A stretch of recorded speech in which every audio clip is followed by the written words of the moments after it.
Hello बच्चों, welcome back to dream chemistry classes. Please subscribe this channel. देखिए, आज के इस वीडियो लेक्चर में हम बात करेंगे क्लास 8 मैथ की जो प्रखर कार्य पुस्तिका है उसका कार्यपत्रक नंबर 50। इसके अंदर होंगे पूर्णांकों के जोड़ एवं घटाव को संख्या रेखा पर प्रदर्शित करने की क्षमता समझ पाना। ठीक है ना। तो पहला क्वेश्चन है, संख्या रेखा का प्रयोग करते हुए वह पूर्णांक ज्ञात कीजिए जो -10 से 3 अधिक है। तो देखिए, सबसे पहले तो हमें ये डिसाइड करना है कि एक कोई संख्या रेखा होती है, उसकी भी यहाँ बीचों बीच होता है 0। इस तरफ जो संख्याएं होती हैं वो होती हैं धनात्मक, एंड इस तरफ जो संख्याएं होती हैं वो होती हैं ऋणात्मक। ठीक है। तो यहाँ पे देखो, -3 से -10 से 3 अधिक है, तो देखो यहाँ पे ये 0 है, इस तरफ है तो ओनली नेगेटिव संख्या यहाँ पे है। तो हम जानते हैं कि जो -10 है वो ये रहा, और -10 से 3 अधिक। अब देखिए, अगर हम बात करें पॉजिटिव संख्याओं में, तो उनमें तो जो अधिक संख्याएं होती हैं वो इस तरफ खिसकती हैं, लेकिन नेगेटिव में वो संख्याएं किधर खिसकती हैं? जब अधिक है तो वो देखिए पीछे की तरफ जाएंगी, यानी जो संख्याएं छोटी होंगी वो बड़ी होती हैं एक्चुअल में, और जो बड़ी होती हैं वो हमें छोटी होंगी। तो जैसे -10 से 3 अधिक, तो ये रहा अपना -10। तो -10 से 3 अधिक क्या हो जाएगा? इससे 3 स्टेप हम पीछे ले जाते हैं। तो देखो, 1 2 3, ये रहा -10, और इससे 3 अधिक होंगे तो जो आंसर आएगा वो आ जाएगा -7। क्या आ जाएगा? -7।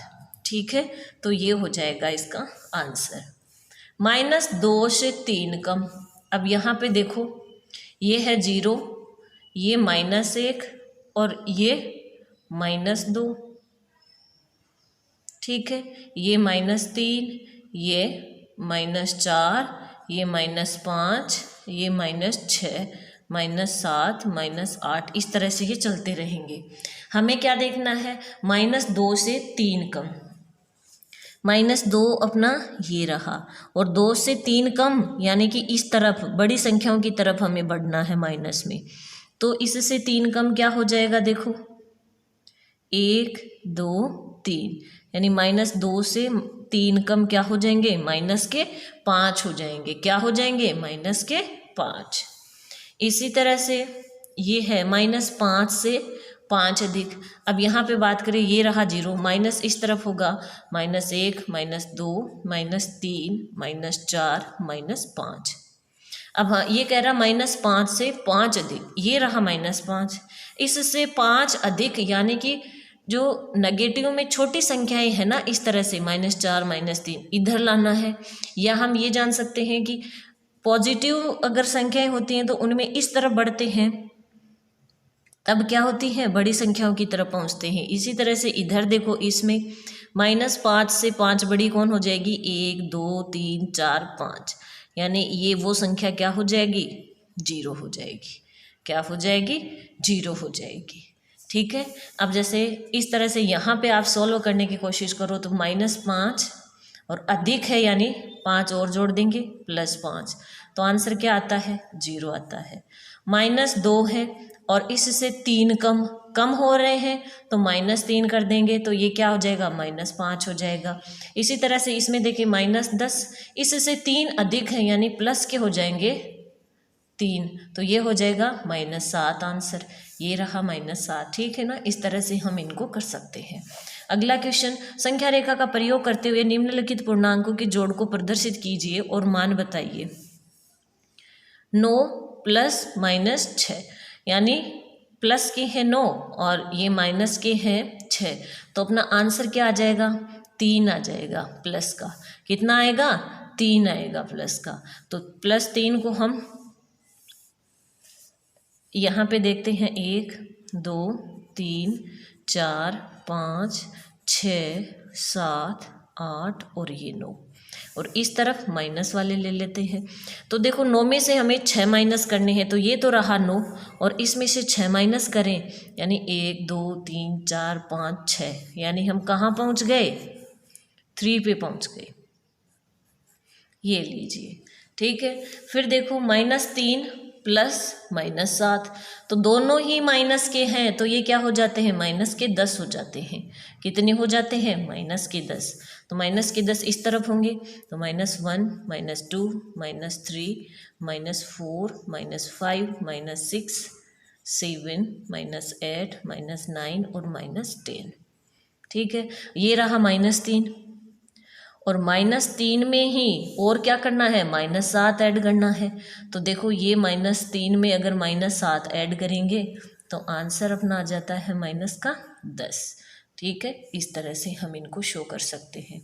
अब आगे क्वेश्चन -8 प्लस 4, माइनस के 8 हैं और उसमें 4 जोड़ देंगे, या हम ऐसे कह सकते हैं कि -8 से 4 अधिक, जैसे पहले वाले क्वेश्चन में थे ना, -8 से 4 अधिक, तो इसका आंसर क्या आ जाएगा, -4 आ जाएगा, ठीक है। देखिए 8 में से 4 जाएंगे तो 4 आ गया। अब जो माइनस वाले ज़्यादा हैं तो माइनस साइन लगा देंगे। तो देखो इस तरफ होंगे -1 -2 -3 -4 -5 -6 -7 -8, ये रहा -8। इसमें 4 जोड़ने यानी इस तरफ लाना है, तो 1 2 3 4 ये रहा, तो अपना आंसर क्या आ जाएगा, -4 आ जाएगा। -2 प्लस 8 प्लस -4, अगर इन तीनों का अपन सॉल्व करते हैं तो माइनस के तो कितने होंगे, देखिए प्लस के तो हैं 8 और माइनस के टोटल कितने हो जाएंगे, ये माइनस का और ये माइनस का, तो 6 गे माइनस के। तो आंसर अपना फाइनल आंसर क्या आना चाहिए, 2 आना चाहिए। क्या आना चाहिए, 2 आना चाहिए, ठीक है। तो देखो 8 तो है प्लस के, क्या है, प्लस के, और इसमें से हम 6 माइनस कर देंगे तो +1 +2 +3 +4 +5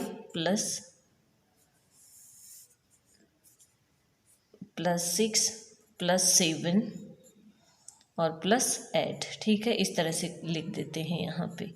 तो प्लस आके 8 हैं और माइनस के कितने हैं, 6 हैं, तो अपना फाइनल आंसर क्या आ जाएगा, यहाँ पे 2 आ जाएगा। यानी 8 में से हमें क्या करना है, -6 करना है।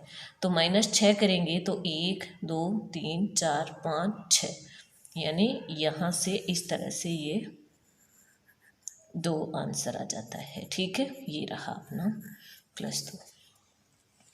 फिर है, दी गई आकृति में एक संख्या रेखा को दिखाया गया जो पूर्णांकों को निरूपित करती है। इस रेखा को देखकर निम्नलिखित बिंदुओं के स्थान ज्ञात कीजिए। यह बिंदु D पूर्णांक +8 है, तो -8 वाला बिंदु कौन सा होगा। देखिए ये D है, ये +8 वाला है, तो -8 कहाँ पे होगा।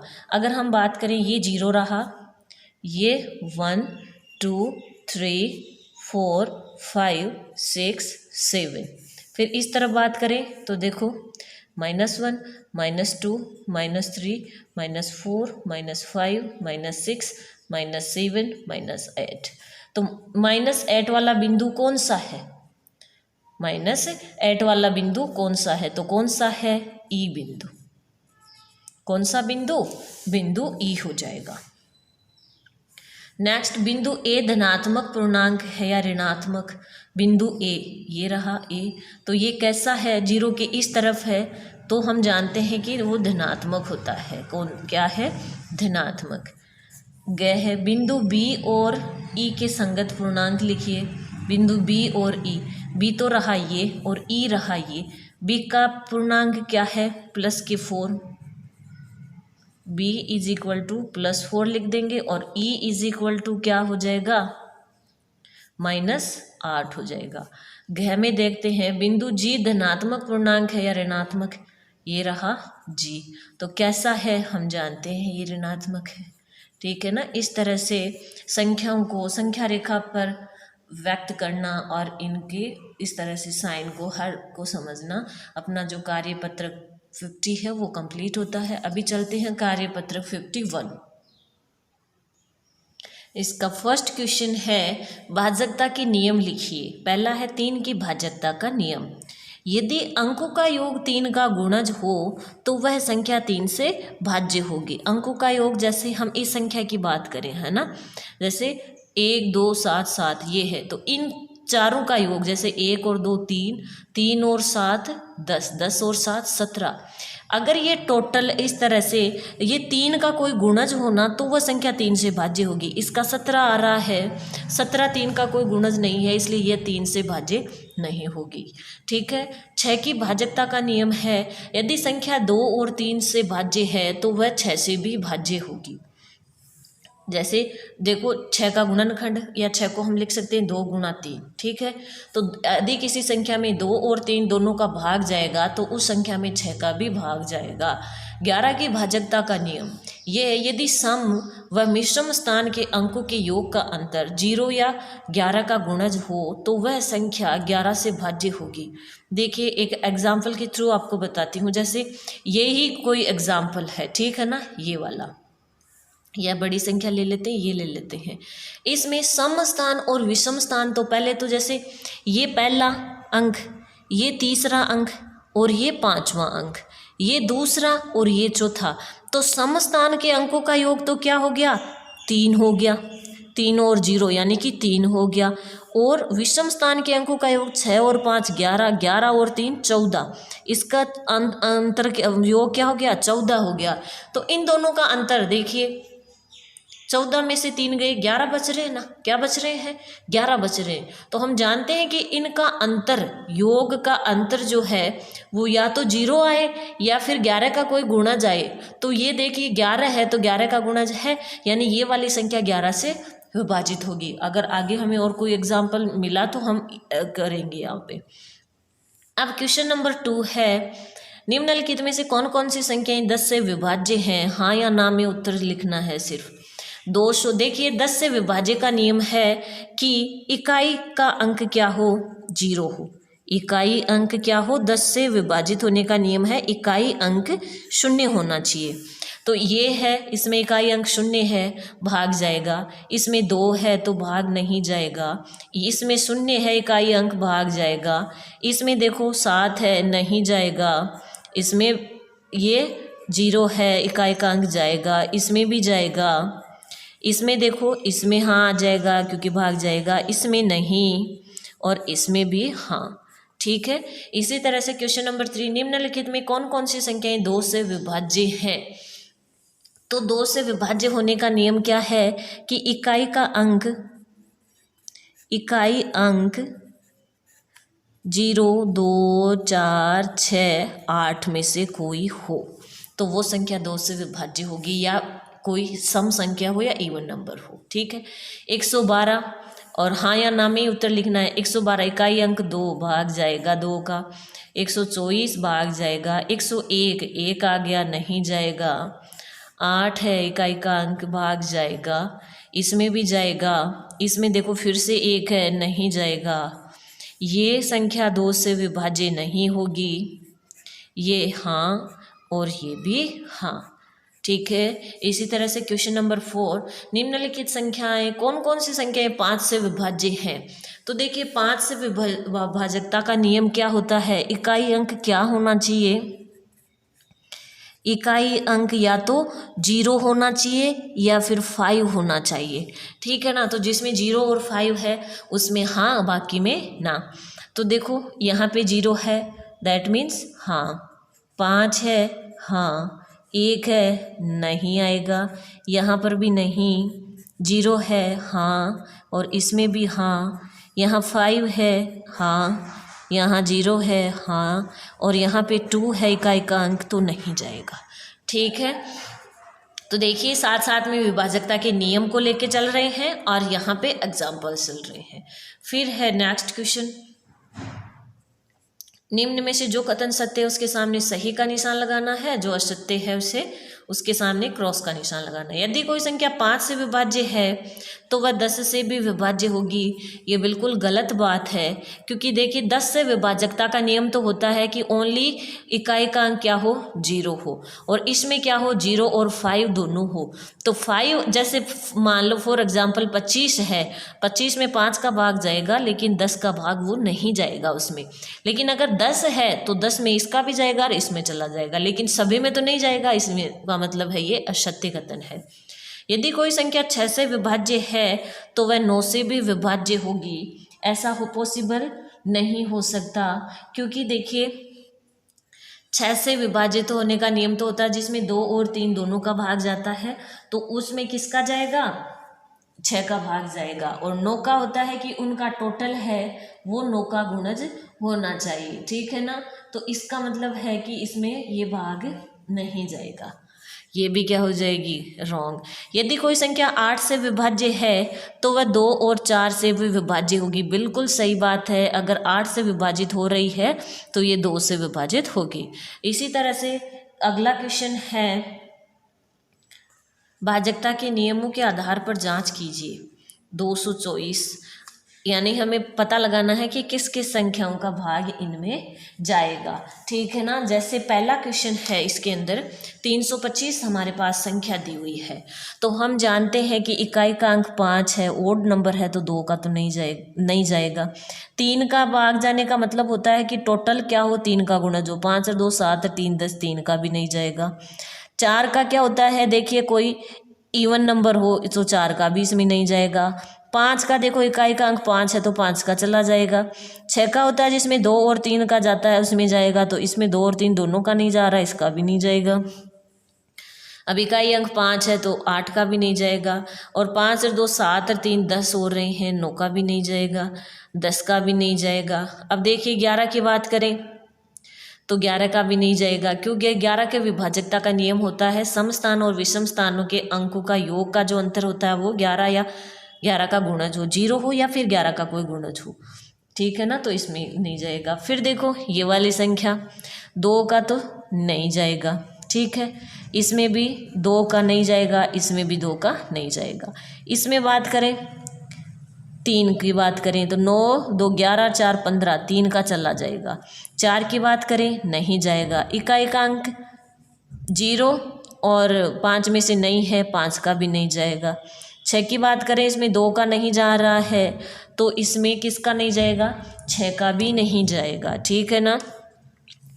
8 का भी नहीं जाएगा। अगर 9 और 2 11 4 15, यानी इसमें 9 का भी नहीं जाएगा, ठीक है ना, 9 का भाग भी इसमें नहीं जाएगा। फिर 10 की बात करें नहीं जाएगा, और 11 की बात करें तो 9 और 4 13, 13 में से 2 गए 11, ठीक है ना, 9 और 4 13, और 13 में से 2 गए 11 आ गया, तो इसमें देखिए 11 का भाग जा सकता है, ठीक है ना, तो इसमें 11 का भाग जाएगा। और क्यों जाएगा, देखिए 4 और 9 का टोटल होता है 13, और 13 में से जब सम स्थान वाला माइनस जाएगा 2 तो 11 बचते हैं, और 11 11 का गुणज है। फिर बात करें 441 की, तो देखो 441 में 2 का तो नहीं जाएगा, 3 का देखो 4 4 8 और 1 9, यानी 3 का इसमें जाएगा, 4 का नहीं जाएगा, 5 का नहीं जाएगा, अगर 2 का नहीं जा रहा है तो 6 का भी नहीं जाएगा, 8 का तो नहीं जाएगा। 9 की बात करें 4 4 8 और 1 9, ठीक है ना, यानी 9 का इसमें जाएगा। फिर 10 का नहीं जाएगा। अगर बात करें 11 की तो देखो 4 1 5, 5 में से 4 गए 9, 5 में से 4 गए 1, यानी 11 का भी नहीं जाएगा। अगली संख्या 705, 2 का नहीं जाएगा, 7 और 5 12, 3 का चला जाएगा, 4 का नहीं जाएगा, इकाई अंक 5 है तो 5 का चला जाएगा। अगर 2 का नहीं जा रहा है तो 6 का भी नहीं जाएगा। फिर देखो 8 की बात करें, 2 और 4 का नहीं दोनों का नहीं जा रहा है तो 8 का भी नहीं जाएगा। 7 और 5 12, 9 का गुणज नहीं है, 9 का भी नहीं जाएगा, 10 का नहीं जाएगा। और 11 की बात करें तो देखो 7 और 5 12 होते हैं, और 12 में से 0 गया 12, तो यानी 11 का भी नहीं जाएगा इसमें। अभी बात करते हैं कार्यपत्रक 52, भाज्य संख्याओं की समझ बना पाना। ठीक है, भाज्य संख्याओं का मतलब होता है जिसमें एक या दो के अलावा किसी तीसरी संख्या का भी भाग जाता हो, या हम कह सकते हैं कि जिसके 3 गुणनखंड हो, जिसके 2 से ज़्यादा गुणनखंड हो, ऐसे लिख ले, जिसके 2 से ज़्यादा गुणनखंड हो, जिसके 2 से ज़्यादा गुणनखंड हो, वो होती हैं क्या, भाज्य संख्या। जैसे एक की बात करें, एक के अलावा किसी का भाग नहीं जाता। 2 है तो 2 में एक और 2 के अलावा तीसरी संख्या का भाग नहीं जाता, तो 2 भी भाज्य संख्या नहीं है। 3 भी नहीं है। सबसे पहली भाज्य संख्या आती है 4। अब 4 के बाद में देखो 5 है, तो 5 में एक और 5 के अलावा किसी का भाग नहीं जाता। 6 है तो 6 में 1, 2 और 3 का भाग जाता है। 7, अच्छा हमें किस पे गोला लगाना है, भाज्य संख्याओं पे लगाना है। फिर देखिए 8 की बात करें तो 8 में 1, 2, 4, 8 का जाता है। 9 में देखो 1, 3, 9। फिर 10 क्या है, भाज्य संख्या है। 11 भाज्य संख्या है। 12 क्या है, भाज्य संख्या।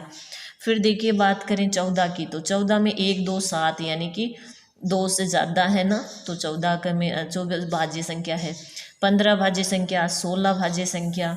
इसी तरह से 18 भी भाज्य संख्या, 20, 21, 22, फिर 24, 25, 26।